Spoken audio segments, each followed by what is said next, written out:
అబ్బా ఇదేం కుర్చీ ఓ దిక్కేమో ఇట్లా ఒత్తుకోపోతుంటుంది, అటు ఇటు ఊగకుండా బండ లెక్క గులవాడాలి ఇంట్లోనే. జర్రంత కదిలినా ఓ సావిత్రి ఏందా జరుగుడు మళ్ళా చదువు అని అంటారు. అబ్బా గదే గా కూర్చున్నది చూడండి, సూపర్ ఉంటుంది తెలుసా. ఓ ఇంతెత్తుంటుంది. అందులో కూర్చున్న మనిషి కుర్చీ కోసం చూడాలంటే ఇగో ఇట్లా మీదికి చూడాలి. గంత బందవస్తు కుర్చీ ఇంకేడ చూలే నేనైతే.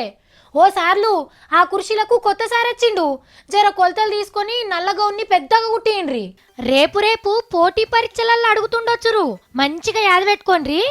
తెలంగాణ రాష్ట్రంలో హైదరాబాద్కి ఫస్ట్ సర్పంచి బొంతు రామ్మోహన్ సార్. కాకుంటే ఊళ్ళల్లో సర్పంచ్ అంటారు, పట్నంలో మేయర్ అంటారు.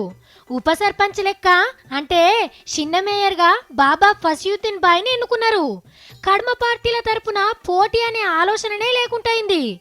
అమెరికాకెళ్ళి దిగిన కేకేసారోళ్ళ బిడ్డ విజయలక్ష్మక్క మేయర్ అవుతుందని అనుకున్నారు.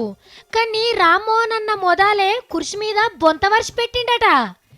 ఏని అప్పుడే సెల్ఫీ ఫోటోలు సురు చేస్తారేమయ్యా.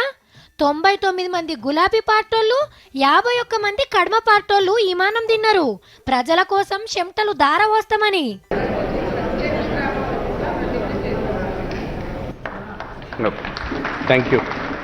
మొత్తం అసెంబ్లీ లెక్కనే కొడుతుంది కదా. పట్నానికి గిదే అసెంబ్లీ అన్నట్టు.